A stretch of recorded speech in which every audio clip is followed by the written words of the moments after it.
Hollywood, California, Monday, January 18th.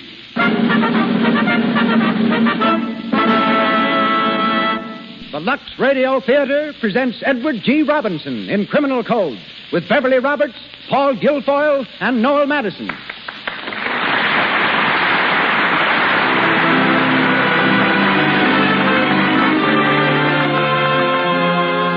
Lux presents Hollywood. Our stars, Edward G. Robinson, Beverly Roberts, Paul Guilfoyle, and Noel Madison. Our guests, James B. Holohan, recent warden of San Quentin Prison, and Gladys Lloyd, former stage star, and now Mrs. Edward G. Robinson. Our producer, Cecil B. DeMille. Our conductor, Louis Silvers. Once again, the makers of Lux Flakes welcome you all to another hour in Hollywood at the Lux Radio Theater.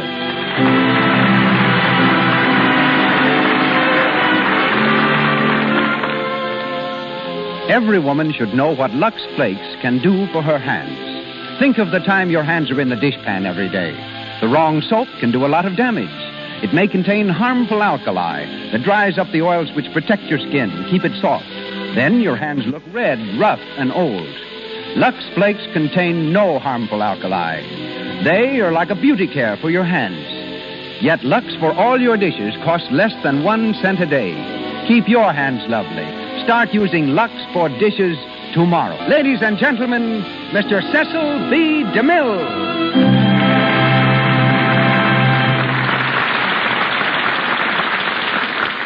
Greetings from Hollywood, ladies and gentlemen. What Mark Twain said about the weather of New England may be said about the character of Edward G. Robinson. It has a sumptuous variety that compels the stranger's admiration. His first success as an actor came in a vaudeville sketch which he wrote himself. It was followed by a brilliant career on the stage, including 10 productions with the New York Theater Guild, topped by his appearance in the title role of the Kibitzer, of which he was co-author. After a friendship of several years, I've learned that Mr. Robinson speaks 7 languages, owns one of the finest private collections of modern art in this country, can put an egg in his mouth and turn a handspring without cracking the shell. Also, he is a heavy drinker of milk. Qualifies as an expert on diamonds, consults his wife regarding every part he's offered, and is a profound lover of good music. Mr. Robinson's next film is Kid Galahad. We hear him tonight as Martin Brady. The part of Robert Graham is taken by Paul Guilfoyle, heard recently from our stage in Men in White. Beverly Roberts, descendant of Edward Jenner, who discovered smallpox vaccine, dropped her ideas of doing medical research herself to join the civic repertoire of Eva Le Gallienne. Abroad and practically penniless, she sang songs in a Paris cafe for 5 francs and 2 meals daily. Later, she was singing in a New York nightclub when a scout from Warner Brothers heard her. Rushed to Hollywood, Miss Roberts has made 5 pictures in 9 months and is currently starred in God's Country and the Woman. Tonight, she becomes Mary Brady, the warden's daughter. Noel Madison plays the part of Galloway. Thus acquainted, we now present our stars in person. Ladies and gentlemen, Edward G. Robinson, Beverly Roberts, Paul Guilfoyle, Noel Madison in the Lux Radio Theater production of Martin Flavin's play, Criminal Code.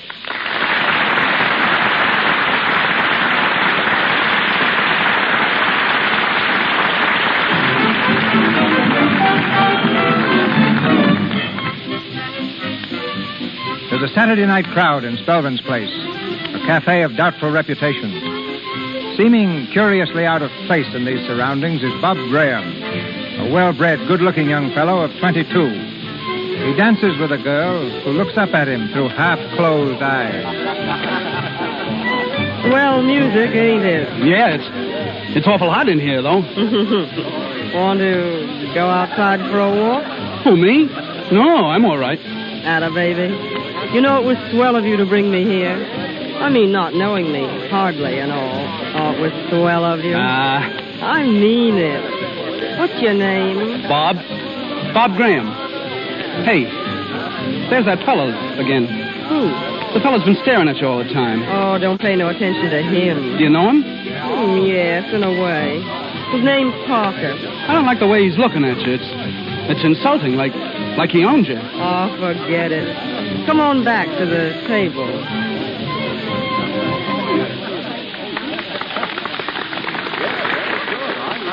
Feel all right now? Well, sure, I'm okay. Hello, Gertie. Oh, hello, Mr. Parker. Having a good time? Sure, why not? Come on over to my table. I got a party there. Thanks, but I'm with Mr. Graham. Sorry. Oh, come on now. Keep your hands to yourself. Hey, just a minute, Mr. Parker. What? If the lady wants to go with you, it's all right. But if she wants to stay here, she's going to stay. Hey, listen, kid, I know her. She'll go where the cash is easiest. Why, you... You take that back. You apologize, do you hear? Beat it, kid. Apologize. Go on before you get in trouble. Come on, Bob, let's get out of here. You're staying, Gertie. Sit down. Take your hands off of you dirty... Why, you... Look out, he's got a gun! What happened? He hit him with a bottle. Come on, get out, Bob, get out. No, I...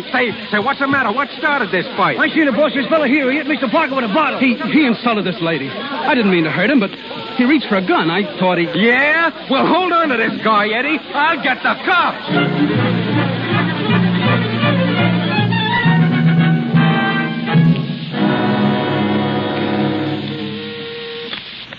Hello, District Attorney's office. Hello, Mr. Brady's wire is busy now. Hello, District Attorney's office. Mr. Brady is busy just now. Will you hold on?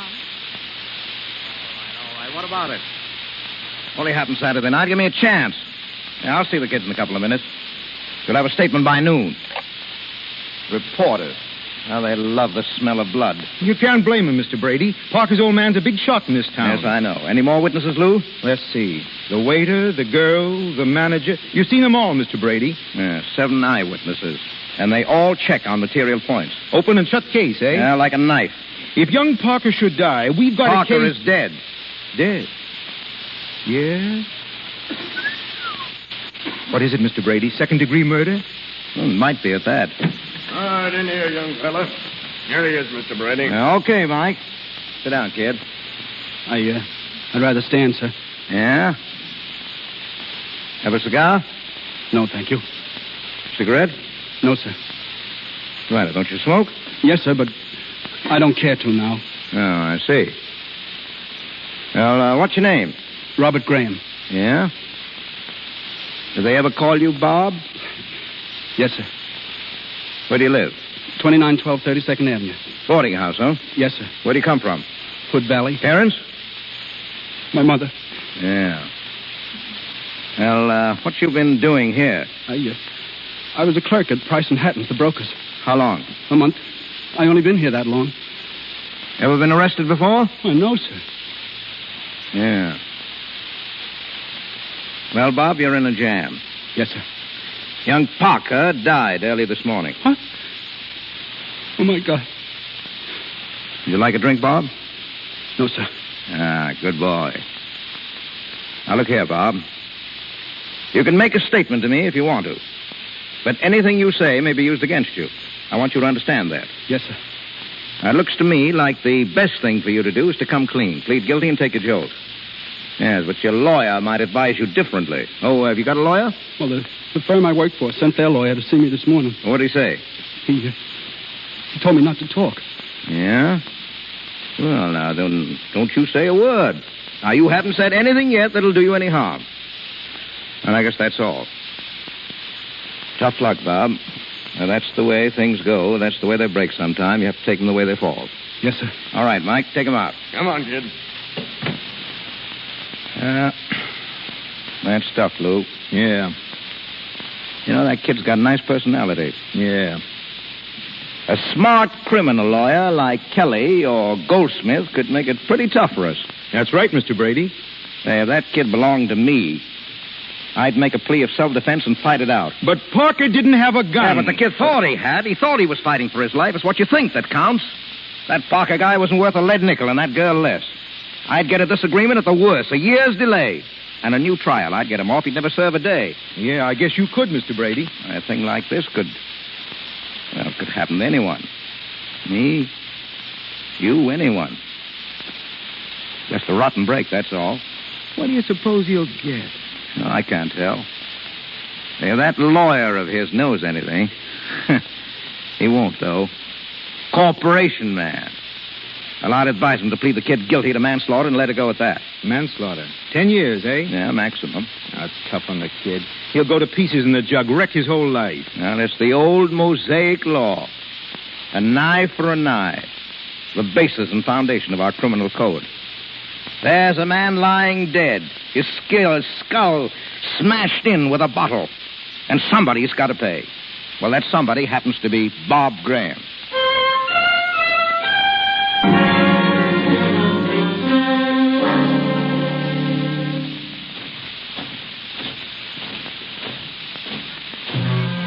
Robert Graham, manslaughter, 10 years, number 23499. Have him photographed and fingerprinted. Pier 82, cell 6.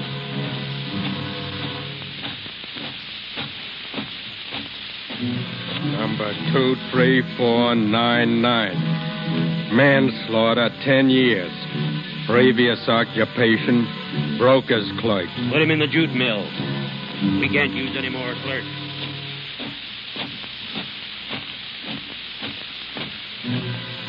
Two, 3499. Served 6 out of 10. Needs medical attention. Send him over to the lab. Have Dr. Ryan give him an examination.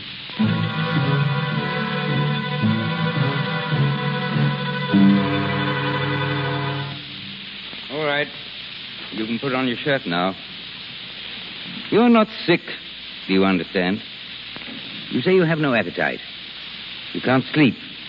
But physically, you're not sick. What do you say, Dr. Kellogg? Nothing physically wrong. You see, I can find nothing wrong with you. My assistant can find nothing wrong with you. You're neurotic. Outside, I should prescribe a change, the mountains or the sea. It's not medicine you need, you understand. Look at me. Look at me, I say. How long have you been here? 6 years. Ah. You can go. Jute mill. 6 years. You can see it in his eyes. Environmental. Mechanistic occupation. Neurotic. Heaven knows what else. No, but you can't find them with a stethoscope, eh, Doctor? As you say, Dr. Reinwald. It's a pity. Yes, a pity.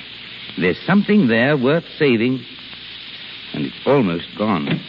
This is the medical lab, Mart. Hello, Dr. Reinwolf. Want you to meet the new warden, Mart Brady. How are you, Doctor? How do you do? You remember Brady, Doc. Used to be district attorney. Ought to be governor of the state by rights, You're a little early, Mac. I'm showing Mr. Brady around the prison, Doc. Thought we'd drop in and say hello. Of course. Regular hospital here, Mart. Drugstore, x-rays, operating rooms, everything. You ought to see it. Better get going now, though. We got to see the jute mill before the whistle blows. So long, Doc. See you later. Well, I'm glad to have met you, Doctor. Thank you. I'd like to see all around your plant sometime. I'll be very glad to show you, Well, that's Warden. fine. If there's anything I can ever do to help you, just let me know. Thank you. I will.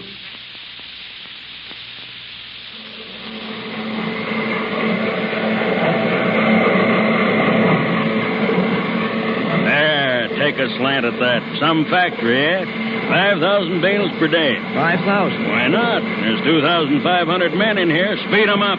Make the crooks earn their keep. That's what I say. Well, that's pretty tough on them, isn't it? Tough? Ah, they like it, Mart. Gives them something to do, something to think about. Yeah, I guess so. You see that bird, Mart? The fellow down there by the machine? Yeah? That's Jim Fale. Jim Fale? Yeah, yeggman, train robber, sharp as a trap and slippery as an eel. One of the worst we got.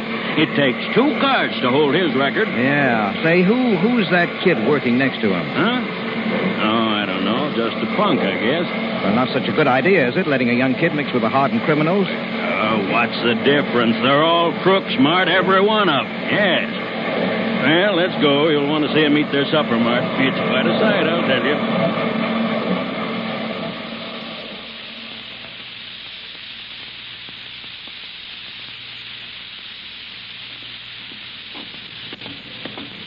And right after supper, we stick them in the cells. This is the new cell block right here, Mart. You see those men standing in line outside the cages? Yeah. When the bell rings again, you'll see a funny thing, Mart. Yeah, what are they doing there? Anything they like. Talk, smoke, read, play cards, anything. Till 9 o'clock. No, that's tough. That's pretty tough. No, they like it. They're champing at the bit to get in now. Keep your eyes open, Mart. Mark time. Now.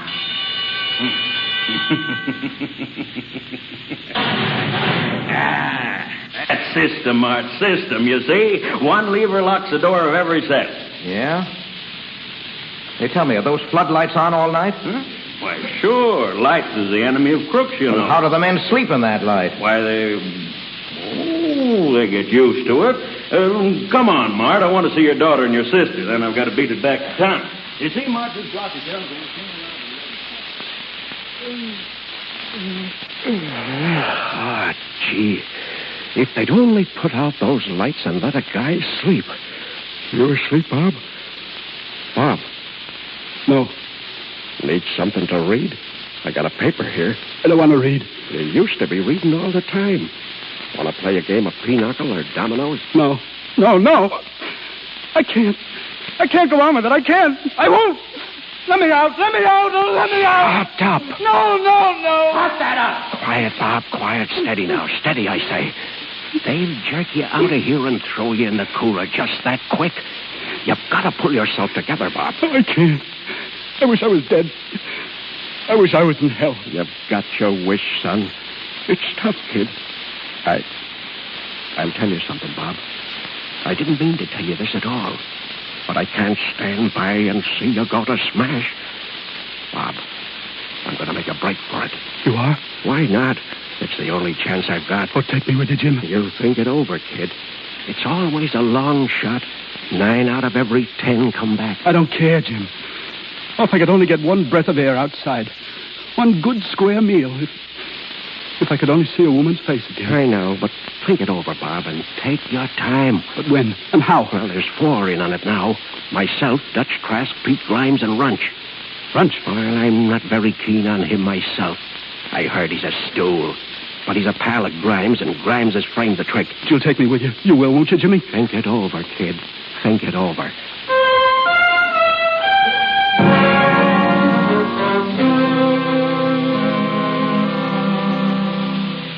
I tell you, Mary, this is no place for your father. He'll never be happy here. A man who should be sitting in the governor's mansion. Oh, stop it, Aunt Jenny. This is Dad's job now, and he's got to do it. But living here, inside the prison, I'll never get used to it. It gives me the creeps. And all the children put to bed for the night. You know where they are, Mart? Every one of them. Yeah, we know that. Hello, Dad. Hello, Mary. Hello, Mac. Well, Mary, how are you, dear? How are you, Miss Brady? I shall never get accustomed to this, Mr. McManus. No, don't say that, Miss Brady. Oh, it's horrible. Horrible. Oh, Dad, before I forget, Dr. Reinwolf called. Yes? It's about some prisoner. He'd like you to see him personally. Here's the name. I wrote it down. Robert Graham, 23499. Recommend change of environment. Graham. That name's familiar, but... Hello? Call Dr. Reinwolf, please. Tell him I'll see that prisoner tonight. All right, I'll see him now. What is it? You have your dinner now, sir? Yes. Run along, Mary. I'll be with you in a minute. Come on, Auntie. You staying, Mac? No, but I'll be up again soon. Goodbye, Mary. Bye, Miss Brady. I'm afraid so.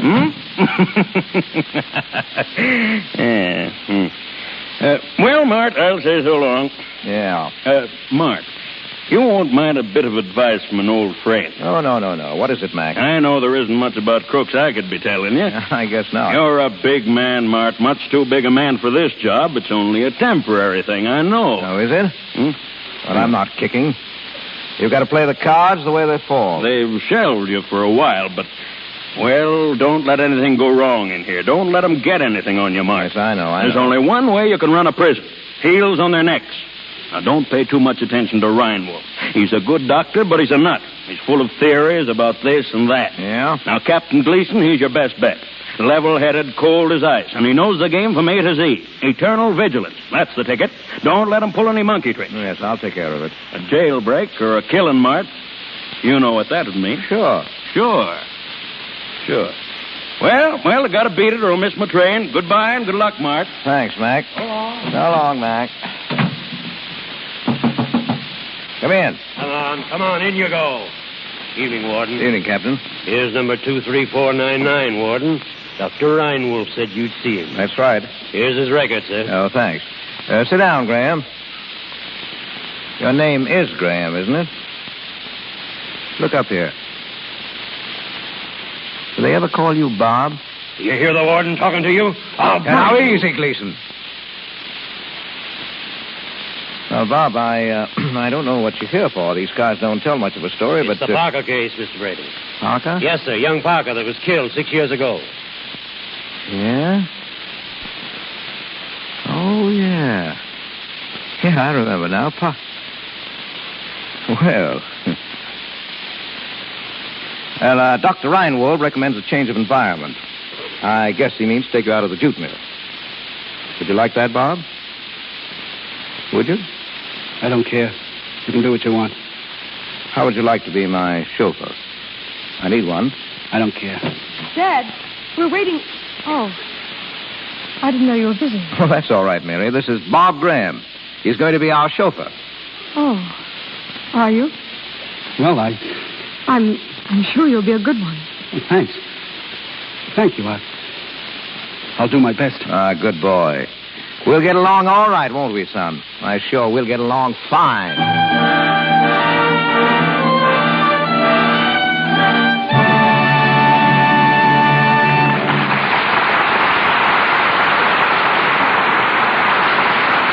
We will continue with Edward G. Robinson in Criminal Code shortly from the Lux Radio Theater. But for the moment, let us imagine we're in a typical American home in which we meet two members of our unseen radio audience. In the living room, in front of an open fire, the Murrays are listening to our performance of the Criminal Code. Powerful play, isn't it, George? I certainly enjoy the Lux Radio Theater. Yes, so do I. And we're in the front row pretty regularly. That's right.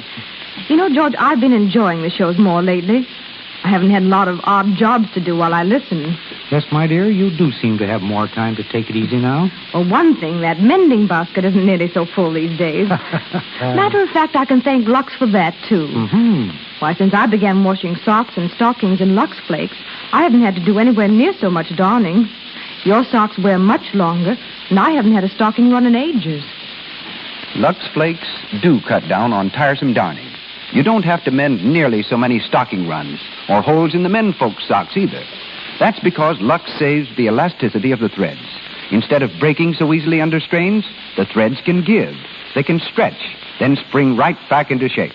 Naturally, you don't get nearly so many runs or holes. So, to keep your stockings and your husband's socks in good condition longer, always use Lux Flakes. Once again, Mr. DeMille. We continue with Criminal Code, starring Edward G. Robinson with Beverly Roberts, Paul Guilfoyle, and Noel Madison.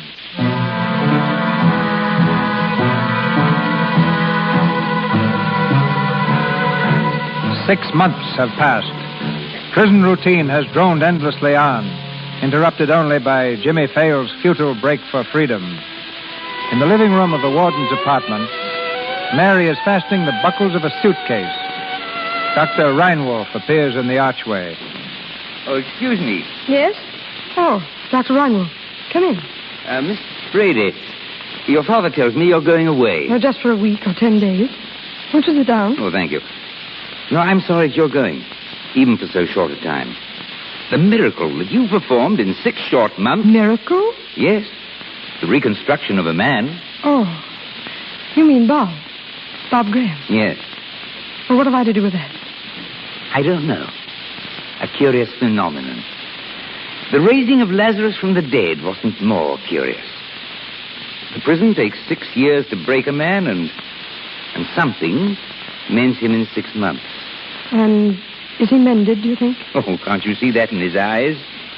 For my own records, I've taken the trouble to investigate his history and his crime. Yes? It wasn't a crime at all. It was an accident. Oh. I thought perhaps you might care to see the file. Oh, yes. Yes, I would. It's in this envelope. Your father was state's attorney at the time. No doubt he can confirm or supplement the facts. My father is a just man, a kind man. The kindest man I've ever known. If you mean... Oh, nothing. You quite misunderstand me. The integrity of our criminal code wasn't violated in this case. I see. Oh, excuse me. I came to get your grip, Miss Brady. Oh, yes, Bob. Here it is. I'll take it out to the car. Thank you.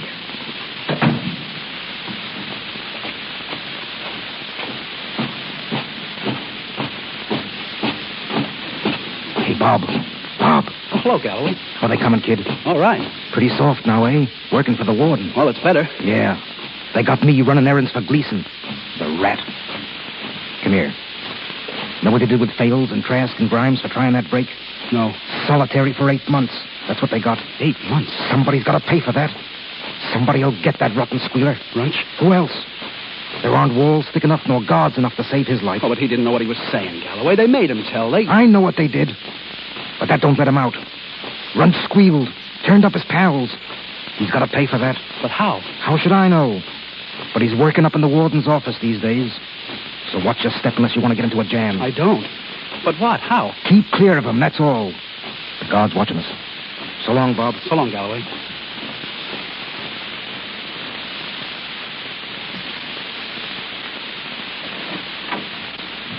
Bags in the car, Miss Brady. Thank you, Bob.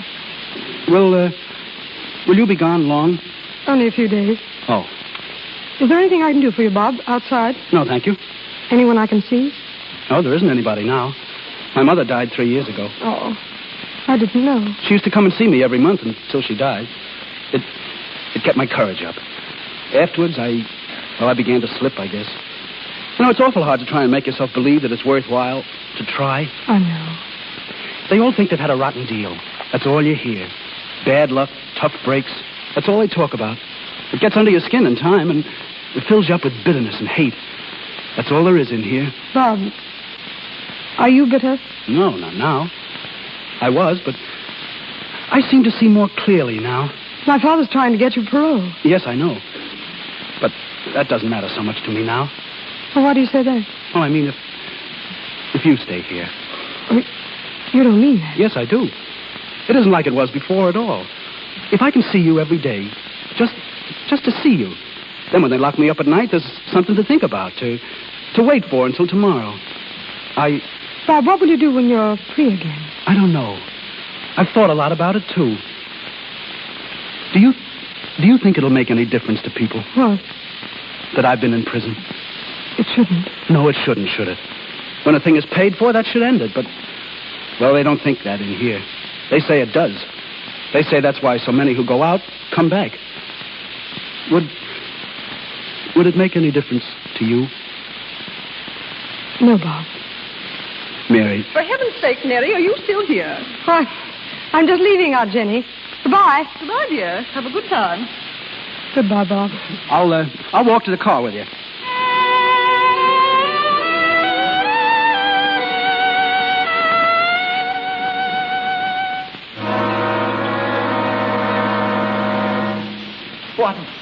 Warden. Now, Runch, what is it? Warden, I gotta speak to you. I gotta. Hey, what are you trembling about? I don't know. Oh, come on. Pull yourself together, Runch. There's 8 feet of stone wall between you and the yard, and iron gates down there with guards on either side. Oh, they'll get me, so they'll get me. I know they will. Oh, can't you get me out of here? But I'm doing what I can. I never meant to squeal. I couldn't help myself. A guy that squeals ought to have a break, a chance for his life, or run for it.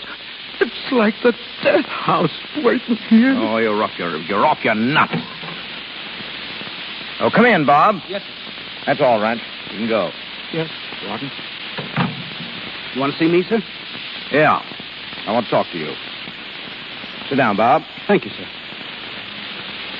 Bob, I'm trying to get you out of here. Yes, sir, I know. Now, it isn't as easy as it sounds. The system's like a big machine. You go in one end and come out the other, see? Yes, sir. Now, you've done almost 7 years out of your 10. Your record's clean. You're eligible for parole. Now, I'm doing what I can to get you out. Yes, sir. You're pretty bitter, maybe. I don't know. No, sir, not now. Ah, well, so much the better for you. Most prisoners are, and then the fight goes on forever. You only paid according to the law, that's all. The state's attorney has to fight like mad for that. For every man he puts behind the bars, a dozen slip between his fingers. He has to fight the press and maudlin public sentiment and...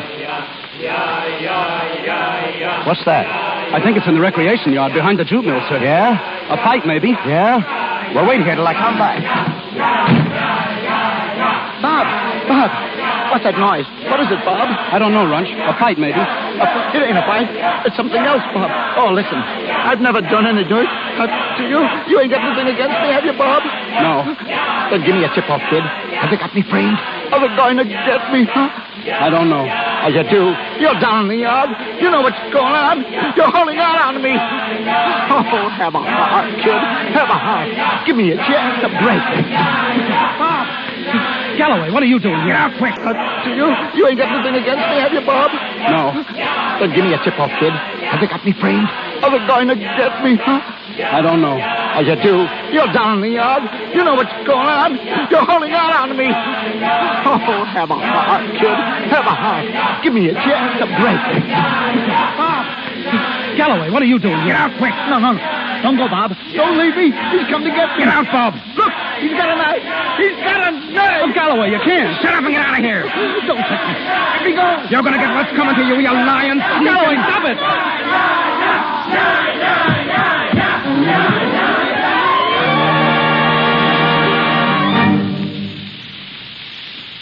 Well, Doctor? Come on. What is it? He's dead, Warden. Dead? Stabbed in the back. All right, Doc. Cover him up. I'll send for you later. I'll be in my office. Gleason. Yes, Warden? How did it happen? How could it happen? That commotion in the yard.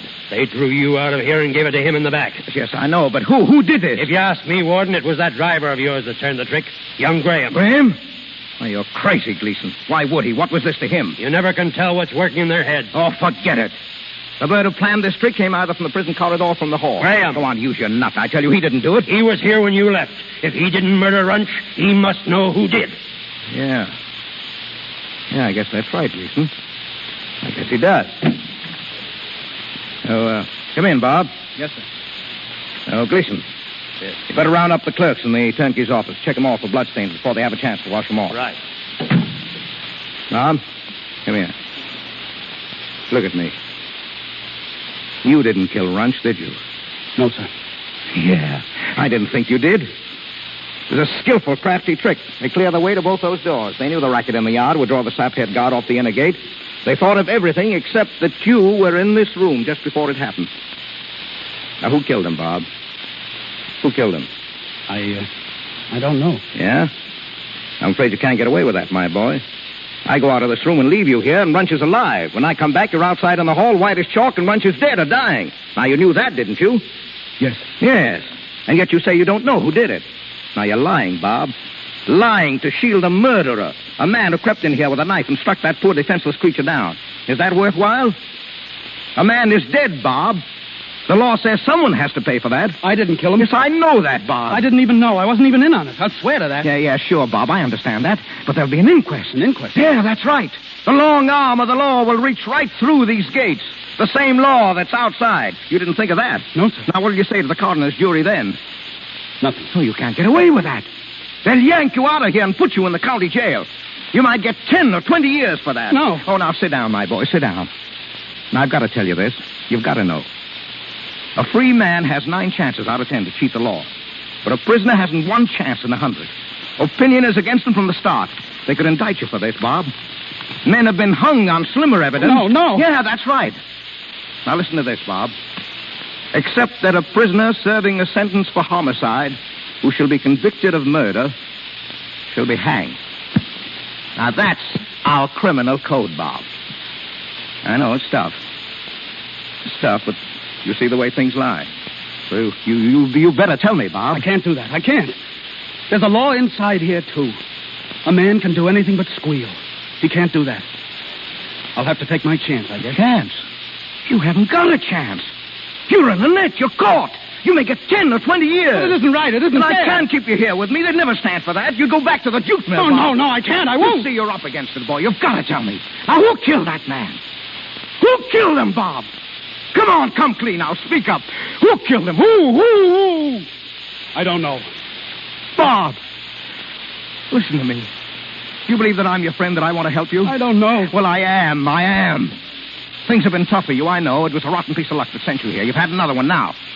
Well, it's just the way things break sometimes. You, me, or anyone. You have to play the cards the way they fall. Now, who killed that man? You won't come through, huh? I can't. You'll trade your life away to live up to a code that's made by murderers and crooks to cheat the laws of honest men. You're not a crook.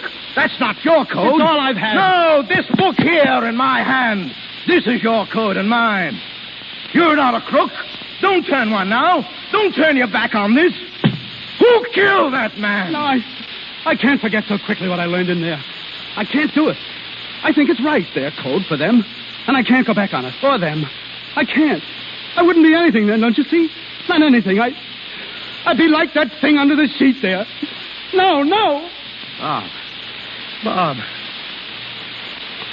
Now, look here. I'll give you one more chance.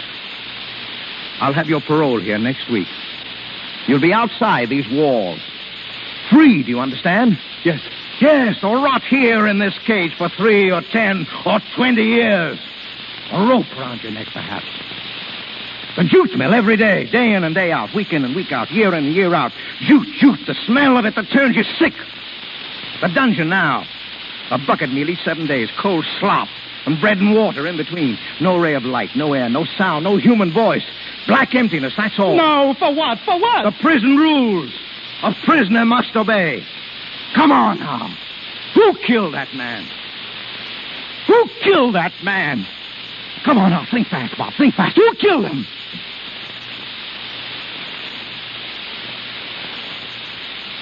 All right, take him away, Gleason. Put him in the dungeon. Lock him up. Yes, sir.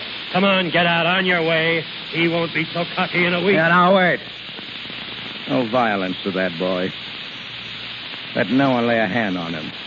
You understand? Yes. I'm doing this for him. For him. I've got to save him, do you see? To save him from himself. He's got to tell. He must.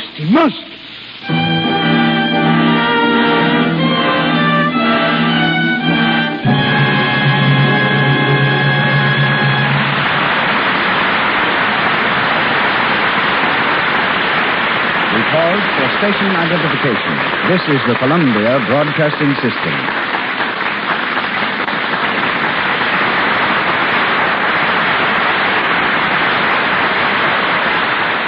This is KNX Los Angeles, the voice of Hollywood. We return shortly to our play, Criminal Code, starring Edward G. Robinson as Warden Brady. We hear next from a man who last April terminated nearly 9 years of office as warden of the largest penitentiary in the United States, San Quentin. One-time United States Marshal and County Sheriff, he is now State Senator James B. Holohan. The Lux Radio Theater takes you to the capital of California, Sacramento. There, under the high vaulted dome of the Capitol building, where the State Senate has just elected him chairman of its Committee on Prisons and Reformatories, the former warden interrupts affairs of state to speak to us. Ladies and gentlemen, we switch you from Hollywood to Sacramento in presenting the recent head of San Quentin Prison, Senator James B. Holohan. Thank you, Mr. DeMille, and my congratulations on your splendid production of Criminal Code. It was just 2 years ago last Saturday that the most exciting experience I had at San Quentin occurred. I was seated with 3 members of the State Parole Board in my home, and the door suddenly opened, and we found ourselves facing 4 of our most desperate convicts, each armed with a .45 automatic. They were Rudolph Straight, Fred Landers, Alec McKay, and Joe Christie. I dashed to the telephone to sound the alarm, but as I did, Straight rushed up from behind and pounded me unconscious with the butt of his gun. Then they forced one of the others to order a prison car. Just then, my wife entered the room and was promptly made a prisoner as she vainly strived to persuade the convicts to abandon their mad scheme. The car arrived, taking the 3 members of the parole board and the driver as hostages. They made a wild dash through the prison gates. Police bullets stopped the car 50 miles north of San Francisco. Rudolph Straight was slain, and the other 3 brought back and tried. McKay and Christie were executed, and Fred Landers is still in San Quentin, sentenced for life. They had secured their guns from an outside Confederate who had hidden them under the hood of an automobile belonging to a state employee. The 4 convicts gained access to the prison garage, so it was easy for them to pick up the automatics brought to their hands by a perfectly innocent man. By far the majority of convicts realize their mistakes and try to serve their time in peace and obedience. I am a firm believer in strict discipline, but I found that prisoners, like all human beings, respond best to encouragement when deserved. A pat on the back, so to speak, can be just as effective as the most severe punishment in Siberia, our word for solitary confinement. At times, their make-ups are strange. 2 men about to die for murder once gave their money, in each case amounting to about $800, to charity. One to the Society for the Prevention of Cruelty to Animals, the other to children of another convict. It is impossible for prison authorities alone to rehabilitate men whom society has failed to save in the first place. Society always hesitates to help those who wear the prison brand.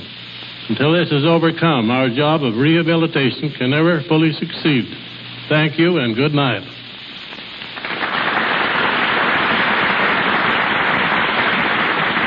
Thank you, Senator Holohan. Back to Hollywood and Criminal Code, starring Edward G. Robinson with Beverly Roberts, Paul Guilfoyle, and Noel Madison.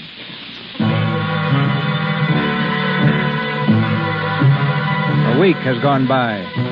A week Graham has spent in the darkness, solitude, and horror of a cell beneath the ground. During their hour of exercise, his fellow convicts mill aimlessly about in the prison yard. Then Galloway, lurking in the shadow of a wall, hails a white-faced prisoner. Jerry, over here. Oh, Galloway, you're late. Yeah, I know. I couldn't help it. The warden's daughter just got back. I had to carry her grip from the car. Hey, I only got a minute, Galloway. That's time enough. Now listen to me. When you go back to the garage, go past the cookhouse, see? You'll meet Joe McNamee. You stop and speak to him, understand? Yeah. And slip him this. A knife. Take it. A shoemaker's knife. Hey, how did you get it? Never mind. It's for Bob Graham. For him? Hey, how could they get a knife down there? I've heard of putting things in bucket fees, slipping them right through 6-foot walls. Oh, yeah, but it's an awful chance, Galloway. Well, what of it? Have you ever been down there where he is? No. Well, I have. I know what it's like. Gleason's been going down there 20 times a day, beating him up, trying to pry it out of him. Yeah, but a knife, what good's a knife to him? Not much, maybe. But it's an out. A two-way out. To end the torture or... Yeah. And the kid's been game. Dead game. We owe him something. Oh, yeah. Sometimes I feel like... Like what? Nothing. Go on, the guard's looking at us.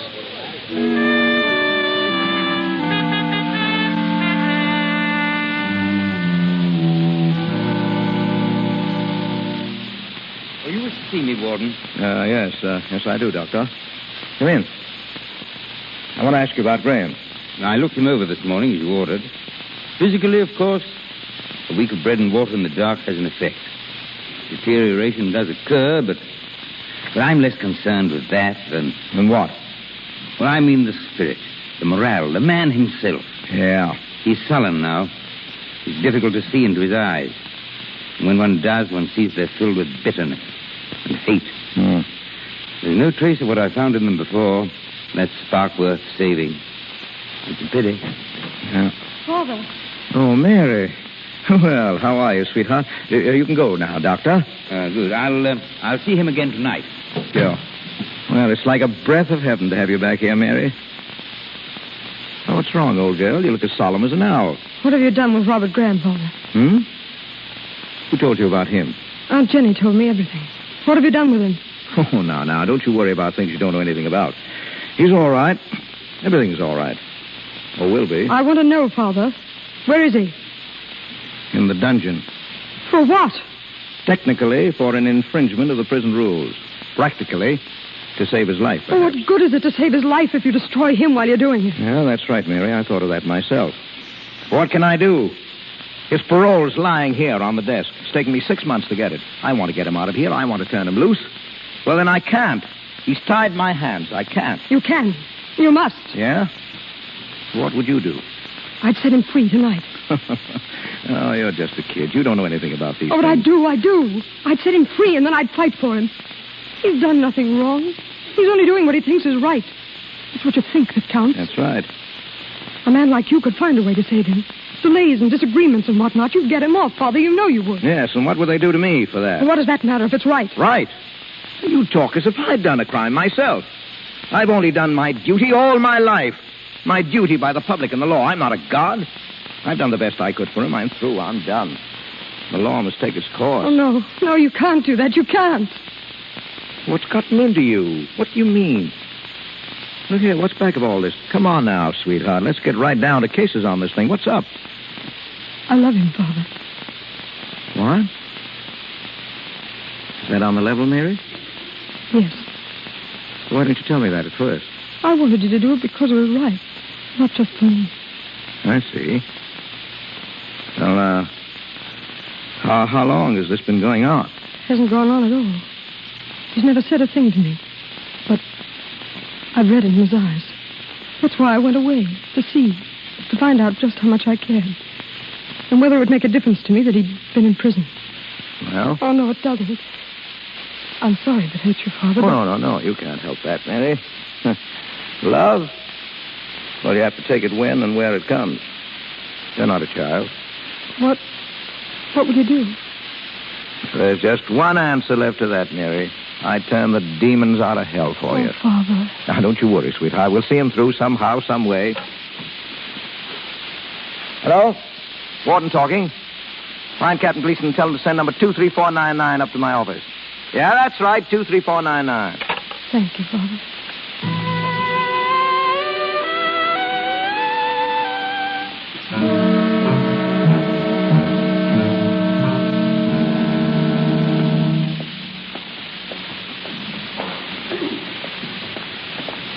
Come on, Kurt. Look sharp. I don't want to spend the night in here. Yes, sir. Yes, sir, Captain. You got a pocket flash? Yes, sir. Well, then make a light. Black as pitch. There's his cell. Open up. Yes, sir. Come out here, you. Come out, you hear what I say? Get him out of there. He's laying down there in the corner. I think he's sick, Captain. Sick? He was all right an hour ago. Maybe, but now I think he's sick. Unconscious. You're nuts. Why should he be? Well, you know, you smashed him pretty hard today, Captain. I only hit him once, and with my fist. Go up and get Dr. Reinwald. I'll need the flashlight, Captain. All right, but hurry. Yes, sir. I don't want to be stuck here in the dark all night. Right back, Captain. You can't do anything with these mollycoddle ways. A crook. Hey, what's that? Who's there? Who's there?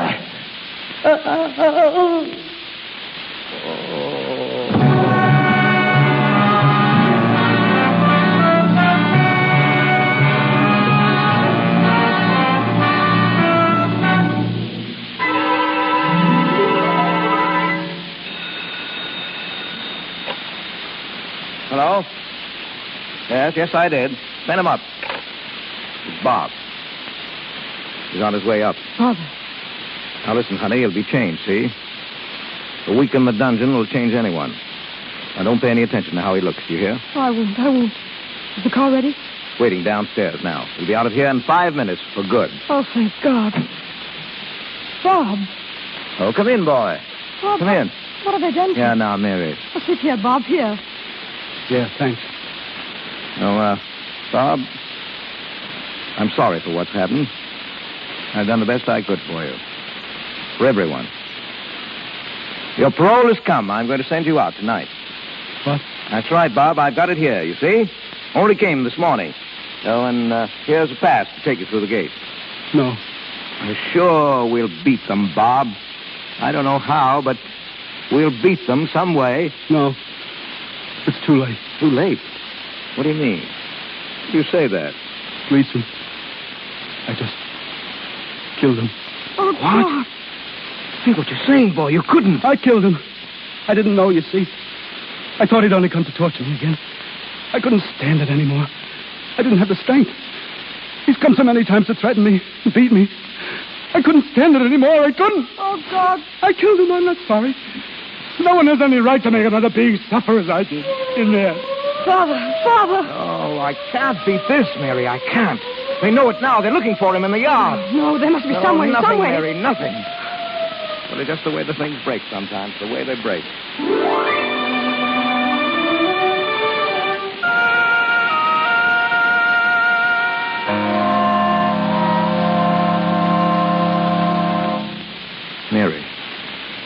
look at me. I did my best. I did everything that I could. You sent him down there, down to that dungeon. Anyone would go mad in that place. He didn't know what he was doing. But I had to do it. Don't you see that, honey? If I hadn't... If you hadn't sent him, he'd be free now. Free. No, Mary, don't. Please, you don't understand. Mary, look at me. Hello? Yes, Doctor. Yes? He will. Are you sure? Yes, I see. Yeah, well, keep me informed. Thanks. Gleason is going to live.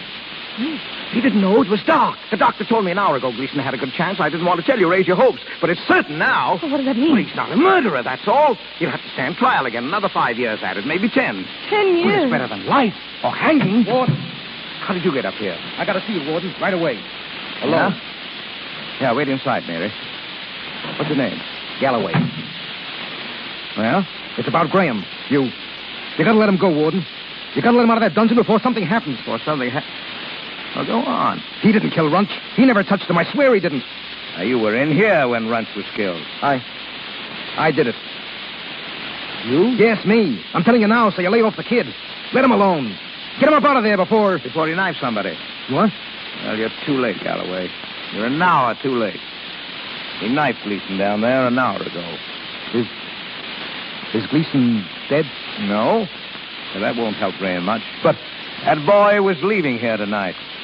I have his parole on my desk. He was walking out of here a free man. And now he stays 10 years. He'll never live it out. 10 years because you waited till it was too late. But he didn't kill Runch. I told you. He's young, got his whole life before him. A chance for a home and kids. And what happens? He goes crazy mad in the dungeon and knifes a guard. He didn't know what he was doing, but he pays for it just the same. Listen to me. He didn't kill Runch. And he didn't knife Gleason either, see? Because I did it. What? I did it. Yeah? What about Graham's confession? He was off his nut down there in solitary. Maybe he wanted to kill Gleason. Maybe he thought he did. Well, how could you have done it? I've got the run of the place, ain't I? I grabbed the key from the office. I let myself in the side door. I knifed Gleason. Do you know what you're confessing to? Sure. A man can only be hung once. Will you sign a statement? Any time you want. All right, Galloway. Go now. Report to Kurtz. Right. Mary! Mary! Yes. Bob's free, Mary. He can leave any time. Free? Yes, he didn't do it, see? But he said... He didn't do it. He didn't know what he was saying. I'm letting him out now. Oh, Father. Well, it's all right, honey. It's all right. He's paid his debt, more than paid it. He had a rotten deal, but now he's got a break, and we'll play it, honey, all of us. We'll play it the way it falls.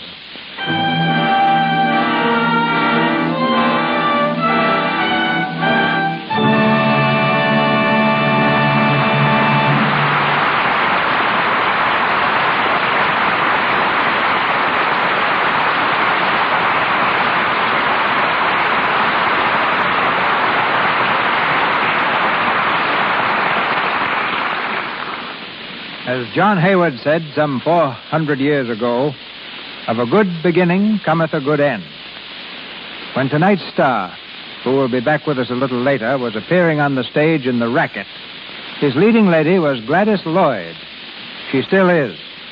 Only now her name is Mrs. Edward G. Robinson. A gracious hostess, a devoted mother, and one much interested in the cultural activities of the film capital. She's just returned from Europe with her husband.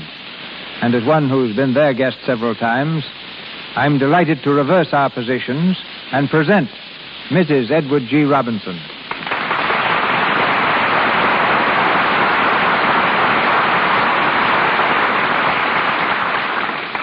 Thank you, Mr. DeMille.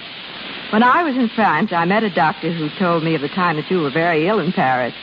He said that in your delirium you kept repeating, "Take me to paradise. I want to go to paradise." When I laughed, he looked at me in amazement. And then, of course, I had to tell him that what you were longing for wasn't a happy hunting grounds at all, but your ranch, paradise. One must really visit Europe to appreciate Hollywood. All the culture found abroad flourishes right here in the shadow of the picture studios. Yes, Hollywood attracts the finest musicians, the most talented painters, and the greatest writers. Yes. In the Luxembourg galleries in France hang paintings by the Columbia director, Harry Lockman. Nor do the wives of stars and executives spend their time trying to justify their existence by balancing a teacup on one hand and a square-cut emerald on the other. Mrs. Jessie Lasky is an excellent painter. Mrs. Ernest Boyder, wife of the writer, is a director in the Pasadena Community Theater. Mrs. DeMille, wife of our host, is director of the Children's Hospital, the American Red Cross, and president of the Castelar Creche, a baby's home. And if you're not overcome with culture by this time, I might add that Mrs. Edward G. Robinson spends her time reading scripts, landscaping the garden, collecting rare china, and doing equally important chores such as raising her 2 children. And the rest of your time is your own, huh? Yes, only there isn't any. Did you add to your collection while abroad, Mrs. Robinson? Well, Eddie did most of the collecting, Mr. DeMille. In Paris, he collected snails and frogs' legs. In Copenhagen, beer, and in London, pipes. I thought I knew Eddie pretty well by this time, but when we attended the showing of his picture, Bullets and Ballads, in Copenhagen, he floored me completely by getting up and making a speech in Danish. Maybe it was the beer. I know that it was a short speech and the people seemed to like it, so I'm going to follow his example right now and say thank you all and good night. Good night, Mrs. Robinson.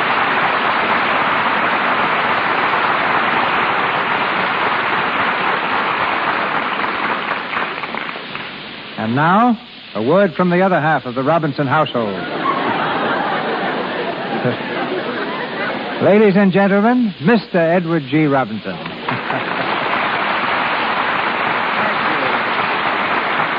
Thank you very much. I better not make too good a speech, or I might put my wife in the shade. That wouldn't exactly be discreet now, would it? Well, as one husband to another, no. Well, now, look here. Maybe if I made a speech in Danish. No, that's out, too. I'll take the blame by asking you a couple of questions. You're getting away from gangster roles, Eddie. Do you like it? Oh, fine. Say, I was glad to go to England to make thunder in the city. In that, I play the part of an exploitation man in the story of American ballyhoo versus British conservatism. Mm-hmm. I've been a gangster so many times that I've seen people eye me suspiciously on the street and cross quickly to the other side. One time, I tried to rent a house right here in Hollywood. The woman who owned it took one look at me through an opening in the door and not only refused to let me in, but threatened to call the police unless I left at once. Do you ever think of returning to the stage? Yes, but it doesn't look as if I will for some time, homesick as I am to get back on the boards, or even to see a few good shows. Hollywood, as Mrs. Robinson said, has a lot to be proud of, but I wish we had a couple of real Broadway theaters, don't you, Mr. DeMille? Yeah. For both the actor, though, and the listener, the Lux Radio Theater comes nearest to the legitimate stage. My thanks and congratulations. Good night. Good night. Good night, Eddie.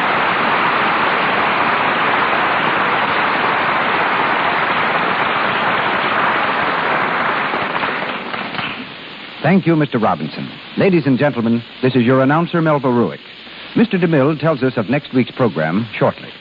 Our cast tonight included Walter Kingsford as Dr. Reinwolf, Lou Merrill as McManus, Earl Ross as Gleason, William Williams as Kellogg, Richard Abbott as Kurtz, Ernie Adams as Runch, Justina Wayne as Miss Brady, Joe Franz as Jim Fales, Hilda Haywood as Gertrude, Margaret Brayton as the operator, Ross Forrester as Jerry, David Kerman as the waiter, and Frank Nelson as Mike.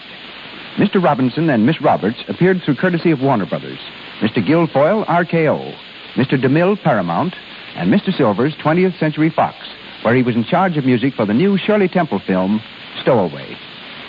Once again, Mr. DeMille. If the letters you write us are any indication, no star has appeared in the Lux Radio Theater enjoys greater popularity than Jeanette MacDonald. Her glorious voice comes to us again next Monday night in Tonight or Never, a play with music that ran on Broadway for more than 250 performances and was a tremendous success on the screen.